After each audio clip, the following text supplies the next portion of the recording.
guys, selamat datang di YouTube channel Blog F. Dan perkenalkan, nama aku Ella. Dan salam kenal untuk kalian semua ya. Oke guys, karena di video pertama aku ini bertepatan dengan bulan Ramadan, jadi aku akan membawakan kisah Nabi dan Rasul. Dan sekarang aku akan menceritakan kisah Nabi Nuh alaihissalam, Nabi sekaligus Rasul, utusan Allah Subhanahu wa Ta'ala, agar kita bisa belajar bersama-sama melalui cerita ini. Dan apabila ada kekurangan di ceritaku, nanti kalian bisa tulis di kolom komentar di bawah ini ya, untuk melengkapi ceritanya. Dan ya, jangan lupa di like, komen, dan subscribe. Kita langsung aja ke ceritanya. Let's go!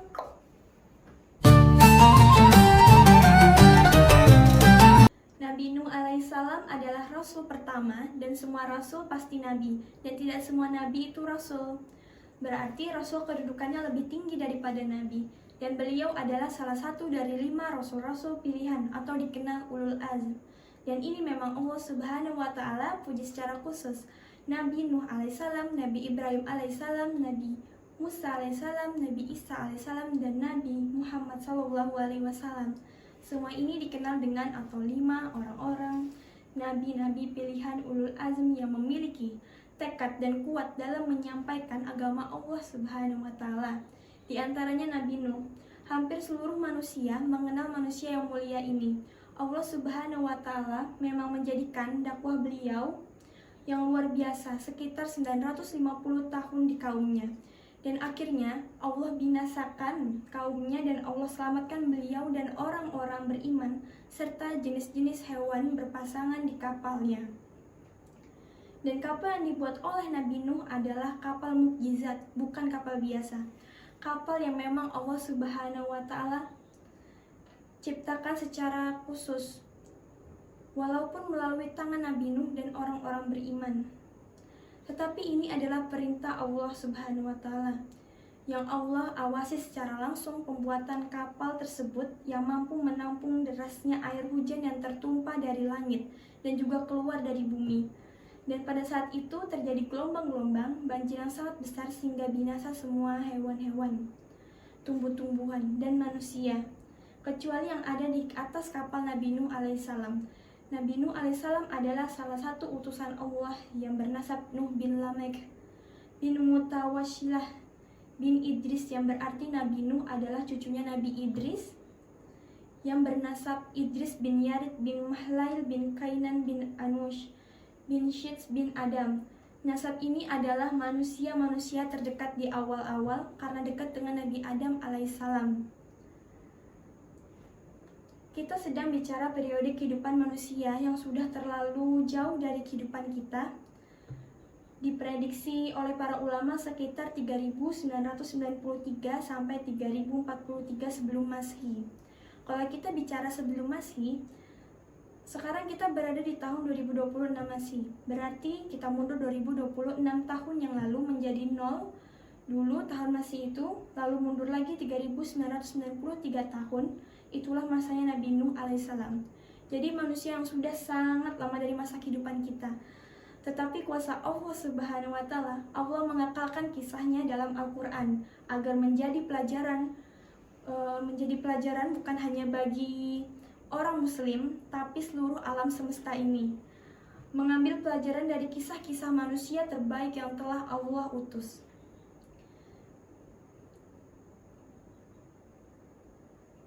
Dan Nabi Nuh namanya sempat disebutkan kurang lebih 43 kali dalam Al-Quran. Kemudian disebutkan beliau memiliki 4 orang keturunan. Salah satunya tenggelam bersama orang-orang kafir yang disebutkan namanya Kan'an. Ada di antara keturunan beliau tentunya yang beriman, tapi Kan'an ini diceritakan memang kufur bersama dengan ibunya. Dan Nuh alaihissalam, kata ulama, disepakati adalah rasul pertama yang diutus kepada manusia, dan itu disebabkan karena mulainya manusia menyimpang. Mereka mulai menyembah berhala.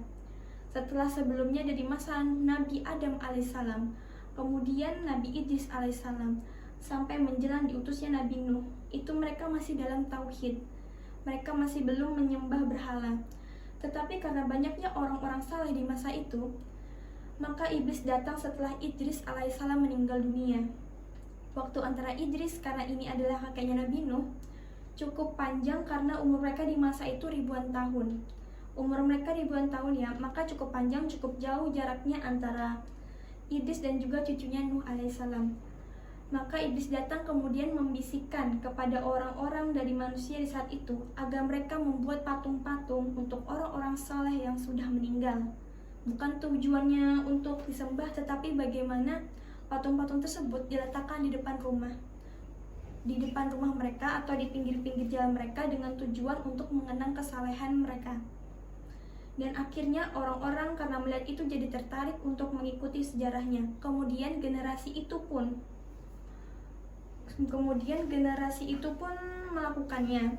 Setelah generasi ini meninggal dunia, maka iblis datang lagi membisikkan generasi-generasi yang lebih jauh lagi dari agama, mengatakan, sesungguhnya orang tua kalian tidak membuat patung-patung ini kecuali untuk menjadi perantara antara mereka sama Allah. Maka mulailah disembah berhala tersebut, yang itu adalah bentuk rupa-rupa orang-orang saleh. Dan disitulah mulai tersebar kesyirikan kepada Allah Subhanahu wa Ta'ala. Di saat manusia menyimpang dari tauhid ini, Allah mengutus Nuh alaihissalam. Jarak antara Nuh alaihissalam dengan Nabi Adam adalah 10 abad. Ada seseorang bertanya, "Wahai Rasulullah, apakah Nabi Adam itu seorang nabi?" Maka Nabi SAW, "Ya." Kemudian dijawab beliau atau ditanya lagi kepada beliau, "Berapa lamakah jarak antara Adam dengan Nuh alaihi wassalam?" Maka Nabi SAW menjawab 10 abad. Kalau abad ini yang dimaksud adalah 100 tahun, berarti jarak antara Nabi Adam dengan Nabi Nuh 1000 tahun saja. Yang dimaksud dengan abad di sini dalam bahasa Arab ini karn. Asyikurun 10 karn. Maka makna ada pendapat ulama mengatakan makna karn di sini bukan abad tetapi bermakna generasi, yang mengatakan bahwasanya maknanya 10 abad. Kata Ibnu Katsir rahimahumullah, mereka berarti memaknakan jarak antara Adam dan Nuh adalah 1000 tahun saja. Semua orang yang hidup di masa itu dalam keadaan memeluk Islam dan bertauhid. Pendapat kedua mengatakan bahwasanya yang dimaksud dengan karn di sini adalah generasi. Dan Ibnu Katsir, kalau kita baca buku beliau ini, sejarah para nabi-nabi cenderung dengan pendapat ini, karena beliau menukil banyak sekali dalil-dalil tentang penjelasan karn di sini bukan abad tapi generasi. Karena beliau mengatakan pendapat yang mengatakan bahwasanya generasi itu menukil atau dinukil dari mereka firman Allah Subhanahu wa Ta'ala dalam surah Al-Isra, surah nomor 17 ayat 17 yang berbunyi, "Wa kam ahlakna minal quruni min ba'di Nuh." Dan berapa banyak karn atau kurun di sini dimaknakan generasi setelah Nuh yang telah kami binasakan. Kemudian juga dalam surah Al-Mu'minun surah nomor 23 ayat 31. Summa ansya'na min ba'dihim qarnan akhirin. Kemudian setelah mereka, kami menciptakan umat lain yang cukup banyak. Ayat ini turun tentang kaumnya Nabi Hud. Kemudian juga dalam surah Al-Furqan surah nomor 25 ayat 38, di mana Allah mengatakan, "Wa adaw wa samuda wa ashabar rasi wa qurunan baina zalika katsira." Dan setelah kami binasakan kaum Adam, kaumnya Nabi Nuh, dan Samud, kaumnya Nabi Saleh, dan penduduk keras. Penduduk keras ini sebagian pendapat mengatakan adalah bagian daripada perkampungan kaum Samud. Kemudian juga dalam surah Al-Furqan surah nomor 25 ayat 38, di mana Allah mengatakan, "Wa adaw wa samuda wa ashabar rasyi wa qurunan baina zalika katsira." Dan setelah kami binasakan kaum Adam, kaumnya Nabi Nuh, dan Samud, kaumnya Nabi Saleh, dan penduduk keras. Penduduk keras ini sebagian pendapat mengatakan adalah bagian daripada perkampungan kaum Samud. Serta banyak lagi generasi di antara kaum-kaum itu yang Allah Subhanahu wa Ta'ala binasakan. Di sini kurunnya disepakati oleh para ahli tafsir diterjemahkan jamak qarn, yaitu generasi. Jadi kalau generasi jauh lebih banyak jaraknya, jauh sekali antara Nabi Nuh dengan Nabi Adam alaihissalam. Begitu juga dalil surah Maryam, surah nomor 19 ayat 74, di mana Allah mengatakan, "Wa kam ahlakna qablahum min qarnin hum ahsanu asasaw wariya." Dan berapa banyak umat yang kami binasakan sebelum mereka di sini. Ada firman Allah Subhanahu wa taala, min qarnin, dari qarn yang sudah kami binasakan. Jadi maksudnya adalah generasi dan juga beranjak daripada sabda Nabi SAW dalam hadis yang masyhur riwayat Bukhari Muslim khairul quruni, sebaik-baiknya abadku adalah generasi yang hidup di masa atau sebaik-baik qarn. Di sini generasi kalau terjemahkan abad berarti Nabi mengatakan sebaik-baik abad adalah abadku. Tetapi di sini ulama hadis lebih cenderung mengatakan sebaik-baik generasi adalah generasi yang ada di masaku. Maksudnya para sahabat Nabi Ridwan alaihim. Oleh karena itu kata beliau, jadi kalau kita menerjemahkan dengan maknakan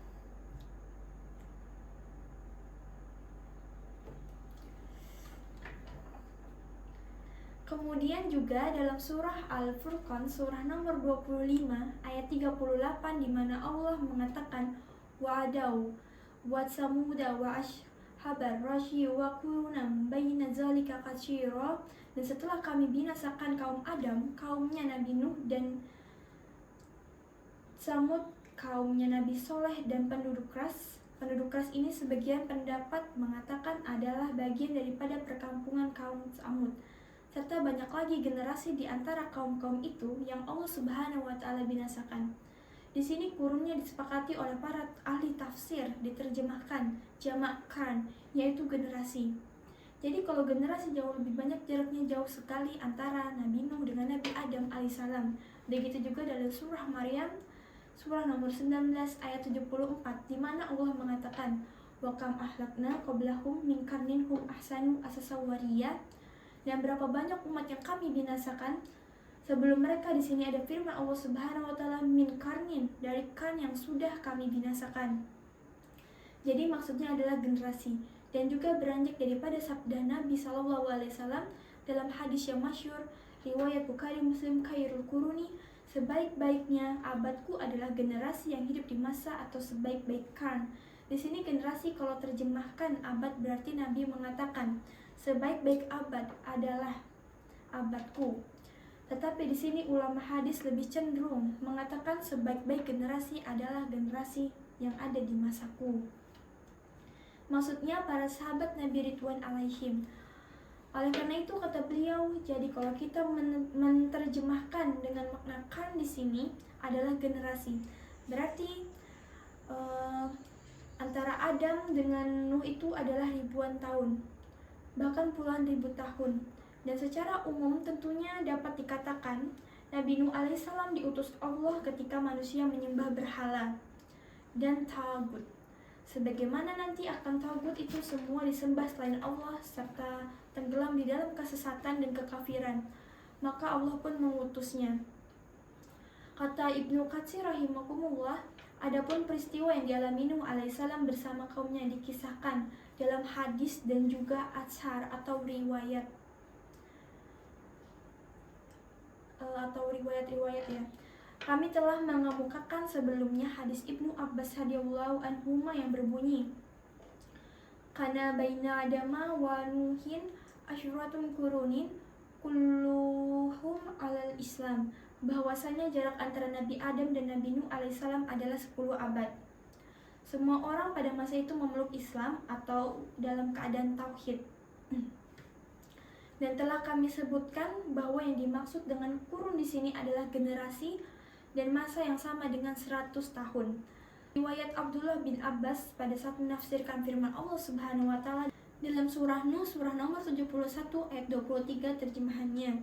Dan mereka berkata, maksudnya kaum Nabi Nuh, "Janganlah sekali-kali kamu meninggalkan penyembahan ilah-ilah kamu, Tuhan-Tuhan kamu, Dan jangan pula sekali-kali kau meninggalkan penyembahan Wat atau Wadda.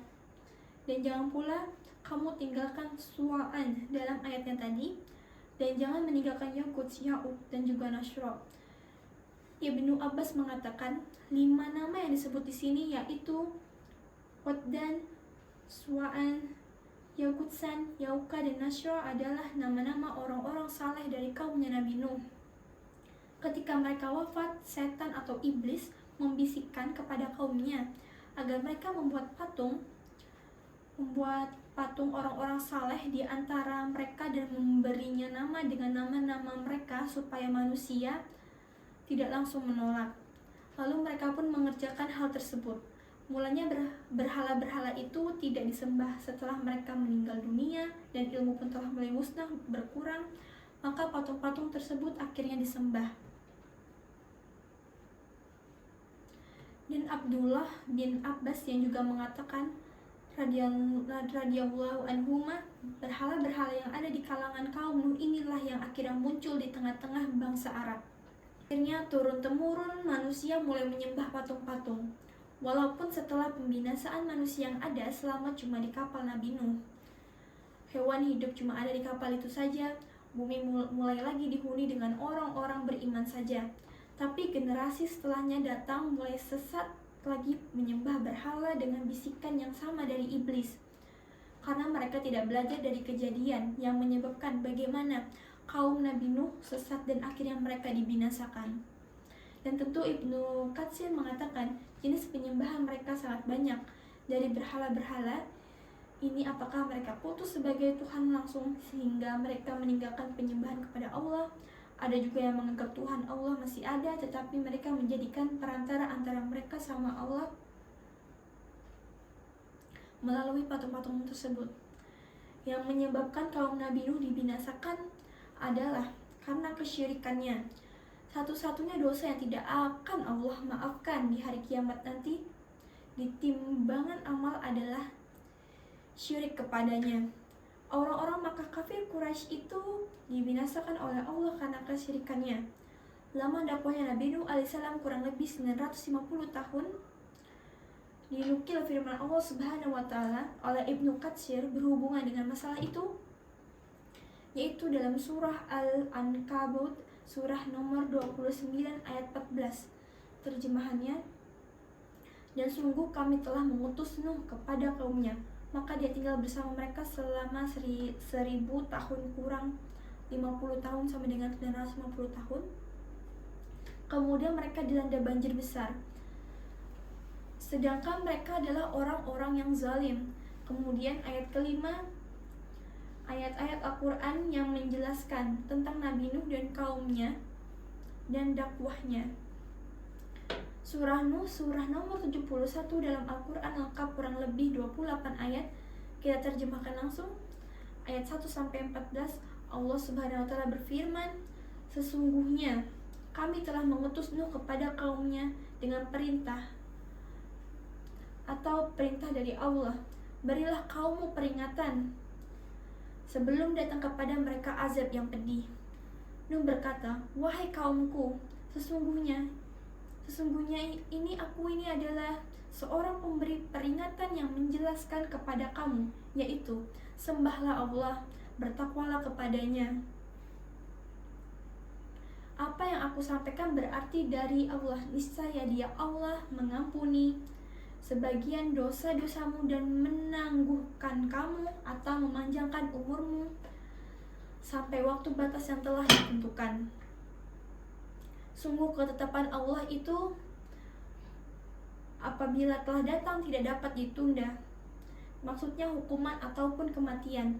Seandainya kamu mau mengetahuinya, dia Nuh berkata, ya Rabbi, wahai Tuhanku, sesungguhnya aku telah menyeru kaumku siang dan malam, tapi umatku itu tidak menyembah atau tidak menambah iman mereka. Justru mereka lari dari kebenaran, dan sesungguhnya aku setiap kali menyeru mereka untuk beriman agar engkau mengampuni mereka. Mereka memasukkan anak jari mereka ke telinga mereka dan menutupkan bajunya ke wajah mereka. Dan mereka tetap mengingkari dan sangat menyombongkan diri. Lalu sesungguhnya aku menyuruh mereka dengan cara terang-terangan. Kemudian aku menyuruh mereka secara terbuka dan juga dengan diam-diam. Maka aku berkata kepada mereka, mohonlah ampun kepada Rabbmu. Sungguh Dia Allah Maha Pengampun. Niscaya Dia Allah akan menurunkan hujan yang lebat dari langit kepadamu, maksudnya rezeki. Dan Dia memperbanyak harta dan anak-anakmu, dan mengadakan kebun-kebun untukmu, dan mengadakan sungai-sungai juga untukmu. Mengapa kamu tidak takut akan kebesaran Allah? Dan sungguh Dia telah menciptakan kamu. Sungguh Dia telah menciptakan kamu dalam beberapa tingkatan kejadian. Selanjutnya terjemahan ayat 15-28. Tidaklah kamu memperhatikan. Jadi Nabi Nuh mendakwah kaumnya dengan ini, yang mengajak istighfar kepada Allah, memperkenalkan Allah kepada mereka. Nabi Nuh mengatakan, tidakkah kamu memperhatikan, wahai kaumku, bagaimana Allah telah menciptakan 7 lapis langit berlapis-lapis, dan di sana Dia menciptakan bulan yang bercahaya setiap malam bisa dilihat, dan menjadikan matahari sebagai pelita yang cemerlang. Dan Allah menumbuhkan kamu dari tanah, tumbuh beransur-ansur dari bayi, dari mata, dan seterusnya sampai jadi manusia. Kemudian Dia Allah akan mengembalikan kamu ke dalam tanah dan mengeluarkan kamu nanti pada hari kiamat dengan pasti. Dan Allah menjadikan bumi untukmu sebagai hamparan, bisa dicocok tanami, bisa dipijaki, bisa dibangun, bisa diambil hasil agar kamu dapat pergi kian kemari di jalan-jalan yang luas. Nuh berkata, ya Robku, sesungguhnya mereka durhaka kepadaku, dan mereka mengikuti orang-orang yang harta dan anak-anaknya hanya menambah kerugian baginya, dan mereka melakukan tipu daya yang besar. Dan mereka berkata, jangan sekali-kali kamu meninggalkan sesembahan atau penyembahan Tuhan-Tuhan kamu, dan jangan pula sekali-kali kamu meninggalkan penyembahan Wad, atau jangan pula Su'a, Yakut, Ya'ud, dan Najm. Dan sungguh mereka telah menyesatkan banyak orang. Dan janganlah engkau tambahkan bagi orang-orang yang zalim itu selain kesesatan. Disebabkan kesalahan-kesalahan mereka ditenggelamkan lalu dimasukkan ke dalam neraka. Di dunia ditenggelamkan, di akhirat masuk ke neraka, maka mereka tidak dapat penolong selain Allah. Dan Nuh berkata, ya Rabbi, atau wahai Tuhanku, janganlah engkau biarkan seorang pun di antara orang-orang kafir itu tinggal di atas bumi. Makanya nanti yang selamat hanya yang ada di kapal saja. Semua di muka bumi ini habis manusianya. Berarti menandakan manusia hidup di masa itu di sekitar situ saja, belum ada lokasi lain. Sesungguhnya jika engkau biarkan mereka tinggal, niscaya mereka akan menyesatkan hamba-hambamu, dan mereka hanya akan melahirkan anak-anak yang jahat dan tidak tahu bersyukur. Salah satu makna tafsir sini, kata Ibnu Katsir, adalah setiap mau mati satu orang dari kaum Nabi Nuh, Dia ingatkan anaknya, ingat itu pun Nuh, pendusta ya, jangan diikutin. Jadi generasi demi generasi kafir, semua kepada Allah Subhanahu wa Ta'ala. 950 tahun itu generasi demi generasi yang didakwai oleh Nabi Nuh alaihissalam. Lalu dia mengatakan, ya Robku, wahai Tuhanku, ampunilah aku, ibu bapakku, karena ibu bapak beliau dalam keadaan iman. Kita sudah katakan tadi sebelum Nabi Nuh alaihissalam sampai ke Nabi Adam dalam keadaan Islam. Sebagaimana riwayat Ibnu Abbas, dan siapapun yang memasuki ruanganku dengan beriman, dan semua orang-orang yang beriman laki-laki dan perempuan, dan janganlah engkau tambahkan bagi orang-orang yang zalim itu selain kehancuran. Ini satu surah 28 ayat lengkap semua. Surah yang pun dinamakan Nuh membahas lengkap tentang Nabi Nuh alaihissalam. Ibnu Katsir rahimakumullah menukil ayat-ayat tentang Nuh secara berurut, dimulai dari surah Al-A'raf surah nomor 7 ayat 59 sampai 61. Ini yang dinukil kisah Nabi Nuh dengan kaumnya dengan berbagai macam model bahasa yang Allah gunakan agar sampai kepada kita, lengkapi satu sama yang lain untuk sampai kepada kita secara sempurna. Surah Al-A'raf surah nomor 7 ayat 59 sampai 61 berbunyi, laqad arsalna Nuhan ila qaumihi faqala ya qaumi udullah malakum man ilahin ghairuh Inni ikhafu alaikum azaba yaumin izim. Qala al-mala'u min qaumihi inna lanaraka fi alamin. Sungguh kami benar-benar telah mengutus Nuh kepada kaumnya. Lalu dia berkata, wahai kaumku, sembahlah Allah, tidak ada ilah sesembahan bagimu selain Dia. Sesungguhnya aku takut kamu akan ditimpa azab pada hari yang dahsyat atau hari kiamat. Pemuka-pemuka kaum berkata, sesungguhnya kami memandang kamu benar-benar berada dalam kesesatan yang nyata, wahai Nuh. Lalu Nuh menjawab, wahai kaumku, aku tidak sesat, tapi aku adalah seorang rasul. Seorang rasul dari Rabb seluruh alam. Generasi Nabi Nuh ini adalah generasi pertama penyembah berhala. Bahkan mereka kufur kepada Allah Subhanahu wa Ta'ala dan memungkiri risalah Nabi Nuh. Karena iblis tidak akan tinggal diam, sekali disesatkan dia akan berusaha untuk tetap terjerumus. Allah Subhanahu wa Ta'ala berfirman, la tattabi'u khutuwatus syaitan. Jangan pernah mulai mengikuti tahapan bisikan syaitan. Nabi Nuh karena marah berdoa. Doa Nabi Nuh segera dijabah sama Allah untuk Allah binasakan mereka karena Nabi Nuh dalam kondisi marah pada mereka. Karena ini generasi demi generasi Nabi Nuh sangat marah karena setiap orang tua yang kafir ini, kalau dia mau mati selalu dia jelasin anaknya, jangan sembah, jangan ikuti Nuh ya, jangan tinggalin Tuhan kalian ini ya. Ini semua lebih baik daripada Nuh. Ya lebih baik daripada Nuh dan seterusnya. Lalu lanjutan surah Al-A'raf ayat 62-64 langsung terjemahannya. Kata Nabi Nuh alaihissalam, diperintahkan oleh Allah, aku menyampaikan, aku ini utusan Tuhan alam semesta kepada kalian. Aku ini bukan orang yang sesat, aku menyampaikan kepadamu amanah dari Tuhan atau Rabb kalian, memberi nasihat kepadamu, dan aku mengetahui dari Allah apa yang tidak kamu ketahui, surga, neraka, Nabi. Sudah diperlihatkan semua ini agar mereka kuat secara keimanan. Dan herankah kamu, kata Allah Subhanahu wa Ta'ala, bahwa ada peringatan yang datang dari Rabb-mu melalui seorang laki-laki dari kalanganmu sendiri untuk memberikan peringatan kepadamu dan agar kamu bertakwa sehingga kamu dapat rahmat. Maka mereka mendustakan Nuh. Lalu kami selamatkan dia, Nuh, dan orang-orang yang bersamanya dia di dalam kapal. Di dalam kapal kami tenggelamkan orang-orang yang mendustakan ayat-ayat kami. Sesungguhnya mereka adalah kaum yang buta mata hatinya. Kemudian surah Yunus, surah nomor 10, Allah Subhanahu wa Ta'ala berfirman di ayat 71-73, langsung terjemahannya. Dan bacalah kepada mereka, hai Muhammad, berita penting tentang Nuh, ketika dia berkata kepada kaumnya, wahai kaumku, jika terasa berat bagimu, aku tinggal bersamamu, dan peringatanku dengan ayat-ayat Allah, aku bertawakal. Karena itu, bulatkanlah keputusanmu, dan kumpulkanlah sekutu-sekutumu untuk membinasakanku. Jadi sudah sampai pundak Nabi Nuh alaihissalam, dakwai mereka sudah ratusan tahun, generasi demi generasi tidak mau dengar. Maka Nabi Nuh mengatakan, kalau begitu begini saja, udah atur semua kekuatan kalian, sepakat semuanya binasakan aku, coba buktikan saja. Kalau memang kalian merasa saya salah, coba binasakan saya kalau bisa. Dan Nabi Nuh mengatakan, dan jangan keputusanmu itu dirahasiakan. Iklankan, kita akan bakar Nuh, kita akan penggal Nuh. Iklankan semua, kumpul kekuatan kalian, kemudian bertindaklah terhadap diriku. Silakan lakukan itu, dan jangan kamu tunda lagi. Maka jika kamu berpaling dari peringatanku ini, aku tidak akan meminta imbalan sedikit pun darimu. Imbalanku tidak lain hanyalah dari Allah. Dan aku diperintah agar aku termasuk golongan orang-orang yang muslim untuk berserah diri.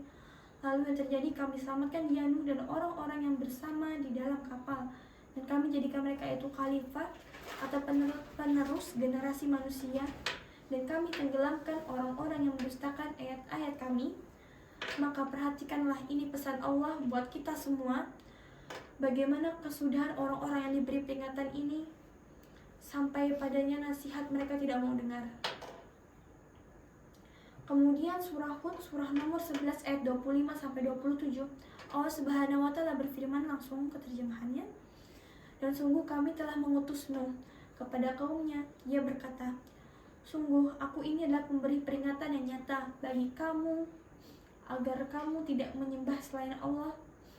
Aku benar-benar khawatir kamu akan ditimpa azab pada hari yang sangat pedih.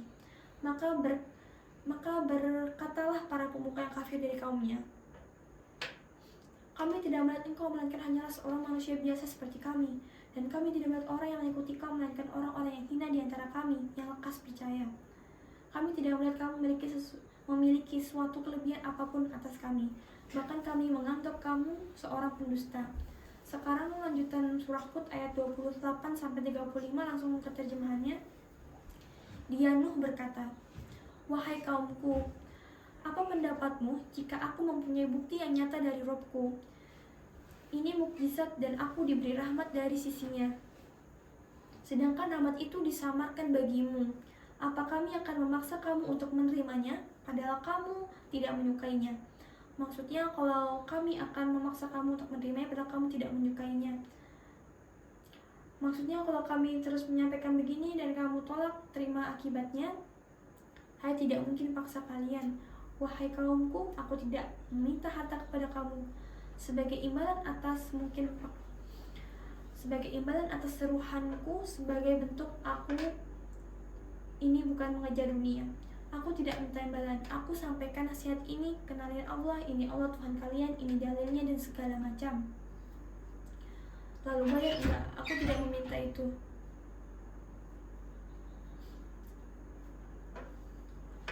Aku sampaikan nasihat ini, kenalin Allah, ini Allah Tuhan kalian, ini dalilnya dan segala macam. Lalu bayar? Enggak, aku tidak meminta itu. Imbalanku hanyalah dari Allah, dan aku sekali-kali tidak akan mengusir orang-orang yang beriman. Karena sebagian kaum Nabi Nuh yang kaya-kaya ini mengatakan, kami mau beriman, tapi itu yang miskin-miskin suruh pergi dulu. Gitu kan, Nabi Nuh yang Maka Nabi Nuh mengatakan, aku sekali-kali tidak akan mengusir orang-orang yang beriman. Sungguh mereka akan bertemu dengan Robnya, dan sebaliknya aku memandangmu sebagai kaum yang bodoh. Hanya karena merasa sedikit lebih harta, kedudukan, lalu kemudian menganggap penolak dakwah ini. Dan wahai kaumku, siapakah yang akan menolongku dari azab Allah jika aku mengusir mereka? Justru Allah akan marah sama aku kalau aku mengusir orang-orang yang miskin itu. Tidakkah kamu mengambil pelajaran? Dan aku tidak mengatakan kepadamu bahwa aku mempunyai gudang-gudang rezeki dan kekayaan dari Allah, dan aku tidak mengetahui yang gaib, dan tidak pula mengatakan bahwa sesungguhnya aku adalah malaikat, dan aku tidak juga mengatakan kepada orang yang dipandang hina oleh penglihatanmu bahwasanya Allah tidak akan memberikan kebaikan kepada mereka. Allah lebih mengetahui apa yang ada pada diri mereka. Sungguh jika demikian, aku benar-benar termasuk orang-orang yang zalim. Di sini Nabi Nuh lebih banyak membantah di ayat-ayat ini kaumnya yang kaya raya yang punya jabatan karena mereka menghina para pengikut Nabi Nuh yang beriman. Mereka berkata, wahai Nuh, sungguh engkau telah terbantah dengan kami dan engkau telah memperpanjang bantahanmu terhadap kami. Maka datanglah kepada kami azab yang engkau ancamkan jika kamu termasuk orang-orang yang benar. Nuh menjawab, hanya Allah yang akan mendatangkan azab kepadamu jika Dia Allah menghendaki, dan kamu tidak akan dapat melepaskan diri. Maksudnya jika azab itu datang dan nasihatku tidak akan bermanfaat bagimu, sekalipun aku ingin memberi nasihat kepadamu, kalau Allah hendak menyesatkan kamu, Dia adalah Robmu atau Rob kalian, dan kepadanya lah kamu akan dikembalikan. Bahkan mereka orang-orang kafir berkata, Dia cuma mengada-ngada saja. Katakanlah hai Muhammad, jika aku mengada-ngada, akulah yang akan memikul dosanya, dan aku bebas dari dosa yang kamu perbuat. Lanjutannya surah Hud 36-38, langsung terjemahannya. Dan diwahyukan kepada Nuh, ketahuilah tidak akan beriman di antara kaummu. Ini waktu Nabi Nuh sudah buat kapal ya. Dan pada saat itu sudah Allah putuskan, udah sekarang Nuh, mereka yang kafir tidak akan beriman lagi. Sudah Allah tutup buat mereka. Diwahyukan kepada Nuh, ketahuilah tidak akan beriman di antara kaummu kecuali orang-orang yang benar sudah beriman sebelumnya. Karena itu janganlah engkau bersedih hati tentang apa yang mereka perbuat. Ya sudah, gak usah peduli lagi karena mereka tuh sudah pasti binasa. Dan buatlah kapal itu dengan pengawasan dan petunjuk kami. Ini dalil yang dipegang oleh para ulama. Kalau kapal Nabi Nuh itu belum pernah ada kapal sebelumnya dan sesudahnya. Tidak akan pernah ada yang secanggih kapal Nabi Nuh walaupun dari kayu. Karena kapal ini mukjizat dari Allah. Allah langsung di sini mengatakan pengawasan kapal itu bukan dari seorang arsitek ataupun ahli bidangnya. Ini Allah langsung dan petunjuk meletakkan papan di sini, ruangannya, luasnya, tingginya, itu Allah yang awasin langsung. Dan buatlah kapal itu dengan pengawasan dan petunjuk wahyu kami. Dan janganlah engkau bicarakan dengan aku tentang orang-orang yang zalim. Setelah hari ini gak usah bicara tentang orang-orang. Kenapa? Ya Allah, engkau tidak beri hidayah orang ini saja, dia sedikit baik, gak ada negosiasi. Selesai ini sudah ditutup pintunya buat mereka. Sesungguhnya mereka akan ditenggelamkan. Dan mulailah Nuh membuat kapal. Setiap kali pemimpin kaumnya berjalan melewatinya, mereka mengejeknya. Lalu dia Nuh berkata, jika kamu mengejek kami, maka kami pun akan mengejek sebagaimana kamu mengejek kami. Maksudnya sekarang kamu mengejek kami, nanti pada saat kapal ini sudah di atas air, kami selamat, kami juga bisa mengejek kalian. Lanjutannya surah Hud ayat 39-49, langsung ke terjemahannya. Maka kelak kamu Nuh akan mengetahui siapa yang akan ditimpa azab yang menghinakan dan siapa yang akan ditimpa azab yang kekal. Maksudnya Nuh, sekarang lanjutin kapalmu ini, gak usah peduli dengan ejekan mereka. Nanti kau akan lihat sendiri mereka akan dibinasakan di depan matamu. Maka pada saat itu Allah perintahkan, maka apabila perintah kami datang dan tanur telah memancarkan air, maka kami perintahkan, muatkanlah ke dalam kapal itu, hai Nuh, dari masing-masing hewan sepasang saja, jantan dan betina.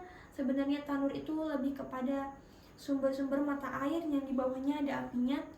Mungkin seperti gunung-gunung api yang ada di lautan sekarang. Itu istilah kan dengan tanur. Semua jenis hewan yang sekarang hidup ini itu adalah generasi hewan yang ada di kapal Nabi Nuh. Yang lain dibinasakan sama Allah, dan juga selain hewan-hewan disuruh ambil sepasang-sepasang, juga keluargamu kecuali orang-orang yang telah terkena ketetapan terdahulu. Ada anaknya Kan'an dan istrinya Nabi Nuh yang tidak beriman, dan muatlah pula orang-orang yang beriman. Ternyata orang-orang yang beriman bersama itu sangat sedikit. Dia berkata, naiklah kamu semua ke dalam kapal. Nuh berkata kepada hewan-hewan dan juga manusia di situ, naiklah kalian semua ke dalam kapal. Naiklah kalian semua ke kapal dengan menyebut nama Allah pada waktu berlayar dan berlabuhnya. Sesungguhnya Rabbku Maha Pengampun, Maha Penyayang, dan kapal itu berlayar membawa mereka ke dalam gelombang laksana gunung. Karena waktu itu langit menurunkan seluruh airnya, bumi mengeluarkan seluruh airnya. Jadi ketemu antara air dari atas dan air dari bawah. Makanya dikatakan laksana gelombang ombak, laksana gunung. Dan Nuh memanggil anaknya yang terlihat oleh Nabi Nuh. Anaknya Kan'an masih ada di luar. Ketika anak itu berada di tempat yang jauh terpencil, wahai anakku, naiklah ke kapal bersama kami, dan jangan kamu termasuk orang-orang kafir. Namun anaknya tetap membantah. Dia mengatakan, aku akan mencari perlindungan ke gunung yang dapat menghindari aku dari air. Berarti menandakan anaknya Nabi Nuh sudah lihat air hujan turun, sudah lihat air keluar dari bumi. Berarti dia lihat air itu, subhanallah. Tetapi dia dengan kekufurannya dan gelombang menjadi penghalang di antara keduanya. Tiba-tiba datang ombak besar memisahkan Nuh dengan anaknya. Maka anak itu pun termasuk yang ditenggelamkan, dan Allah berfirman, wahai bumi, telanlah airmu, dan wahai langit, hujan berhentilah. Ini setelah semua tenggelam orang kafir, Allah perintahkan langit berhentiin hujan. Gak lagi hujan, bumi disuruh serap semua air sehingga jadi kering kembali bumi ini, dan air pun disurutkan, dan perintah pun diselesaikan, dan kapal itu berlabuh di atas gunung Judi. Ada yang mengatakan gunung Judi, ada memang gunung namanya Jud. Itu kemudian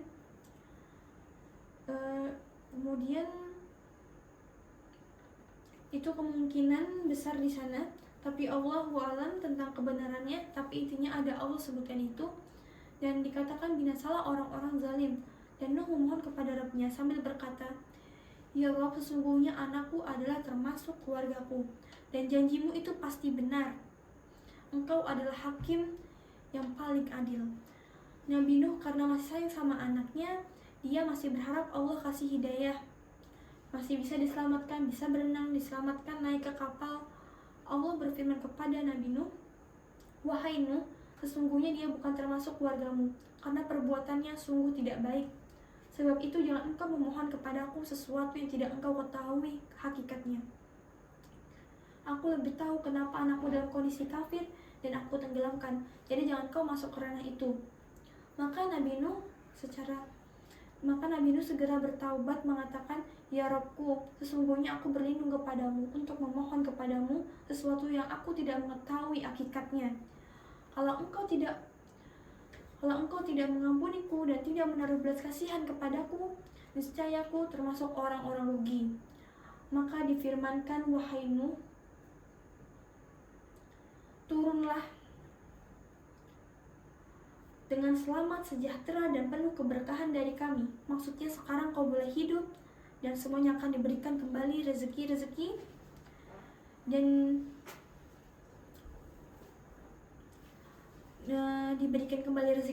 dan dibukakan semua kesempatan untuk hidup penuh keberkahan dari kami, kecukupan bagimu dan bagi semua umat mukmin yang bersamamu. Dan ada umat-umat yang nanti generasi yang datang setelah kalian kami berikan kesenangan dalam kehidupan di dunia. Kemudian mereka akan ditimpa azab yang pedih dari kami karena mereka kufur." Maksudnya akan datang generasi sesudahnya yang kufur lagi.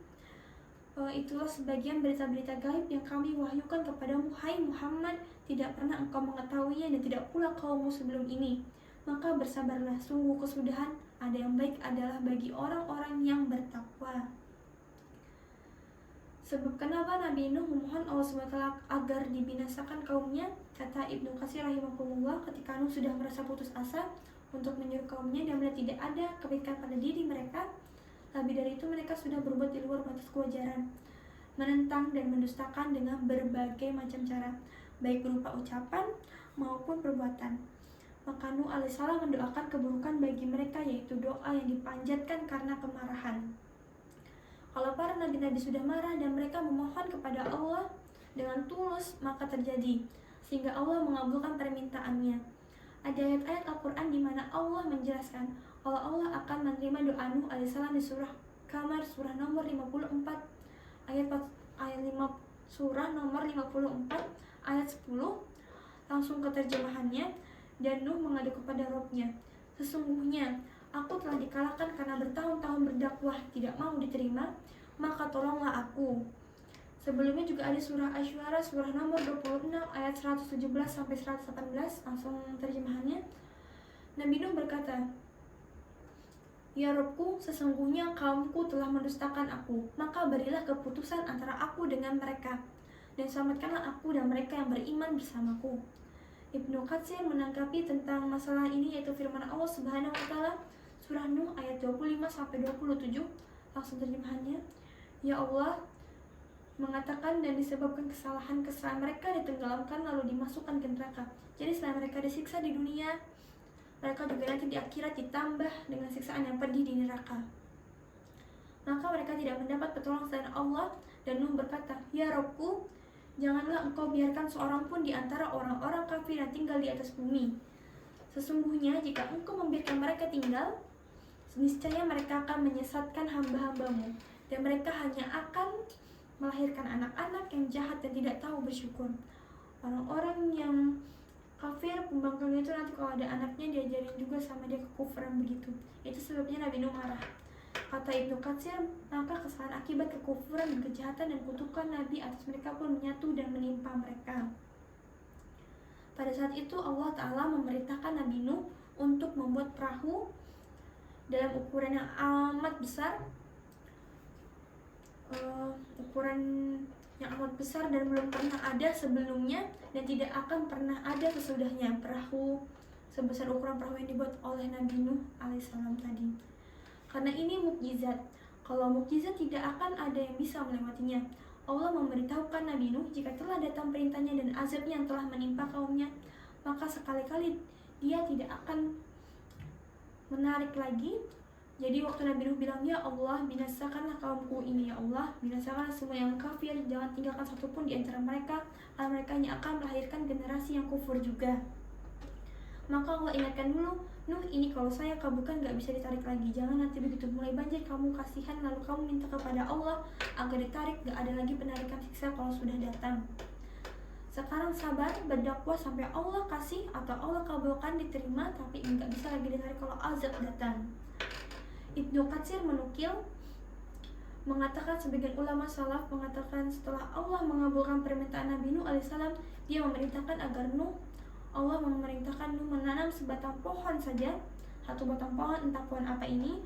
Allah suruh Nabi Nuh tanam pohon itu, dari pohon itulah nanti akan dibuat kapal tadi.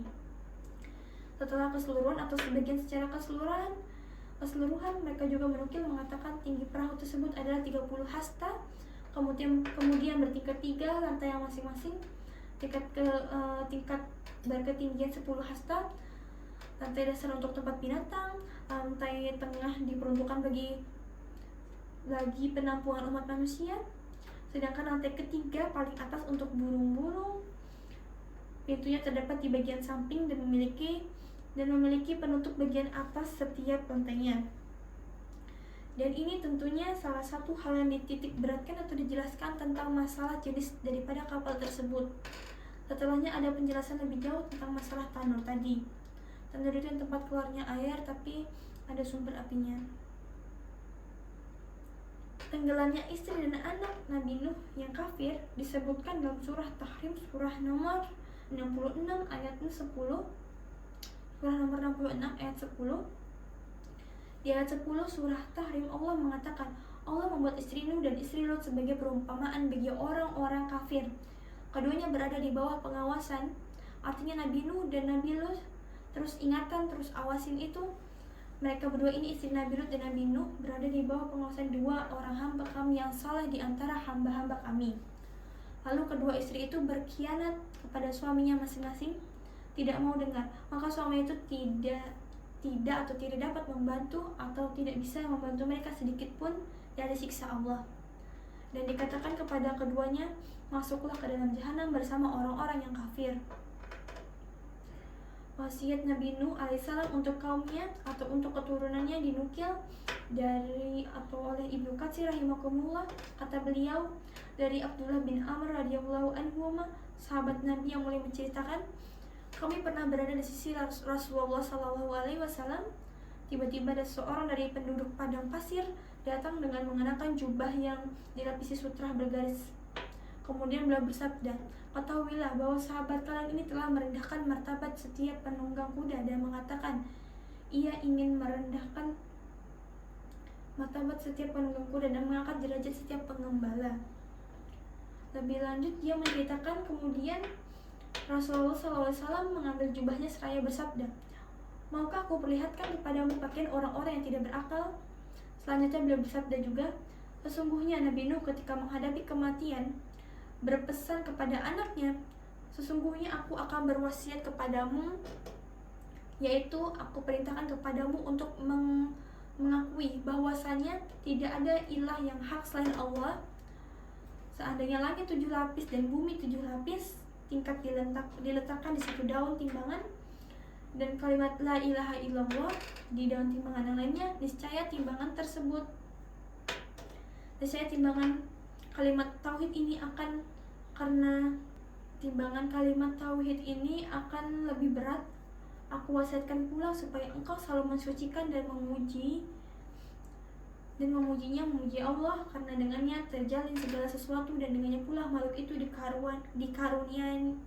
dikaruniai rezeki, dan aku juga melarangmu dari kemusyrikan dan kesombongan. Yang dimaksud dengan kesombongan di nasihat Nuh tadi untuk keturunannya dan manusia melanjutkan estafet kehidupan setelah beliau meninggal. Pertama, wasiat Nabi Nuh ada 2, tidak boleh syirik, selalu menjaga tauhid kepada Allah Subhanahu wa taala, dan ini yang membuat kaumnya dibinasakan. Yang kedua adalah jangan pernah sombong.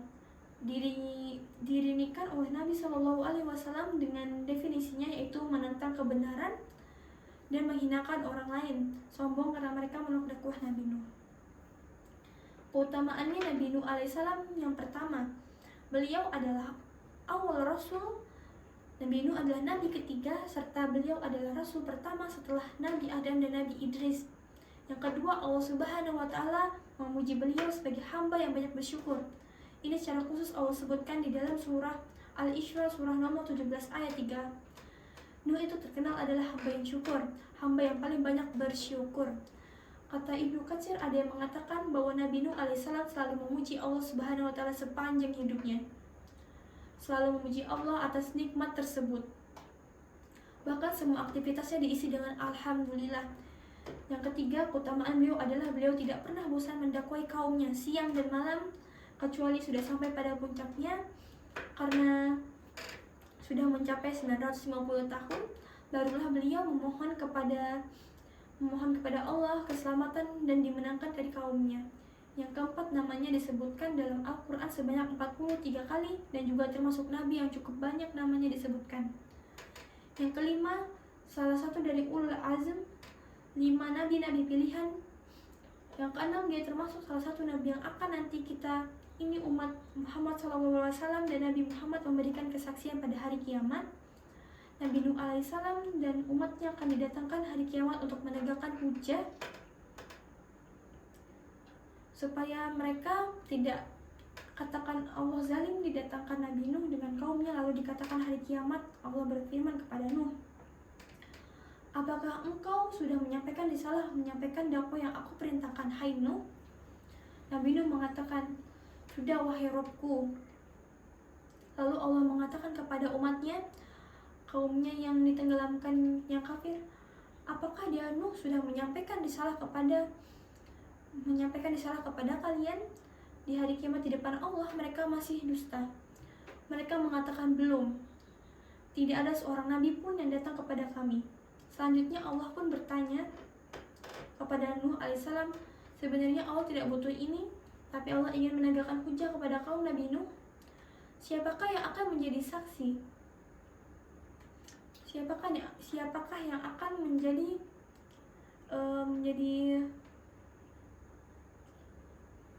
saksi untukmu? Siapakah yang akan menjadi saksi untukmu, hai Nuh, yang pernah menyampaikan risalah umatmu kafir? Siapa?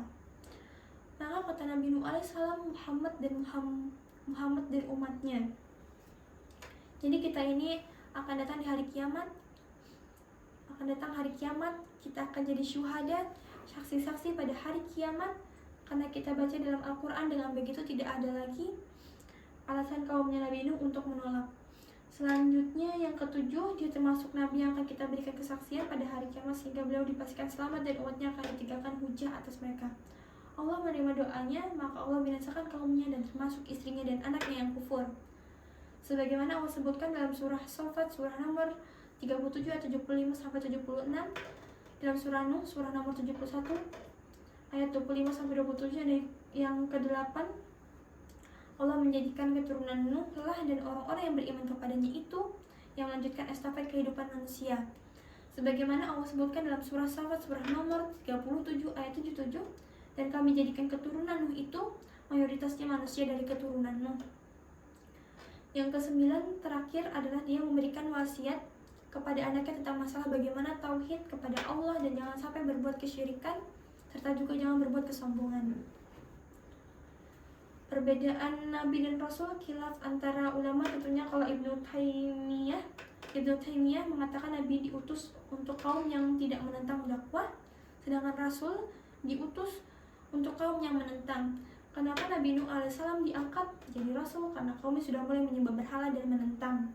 Makanya didatangkan seorang Rasul. Kemudian juga ada yang memberikan definisi yang berbeda dari ini, yaitu tentang masalah Rasul dan Nabi adalah seseorang yang Allah utus tidak membawa syariat baru, hanya mengingatkan kaumnya apa yang disampaikan oleh Nabi dan Rasul sebelumnya. Sementara Rasul adalah seseorang yang diwahyukan membawa syariat baru, menghapus syariat sebelumnya.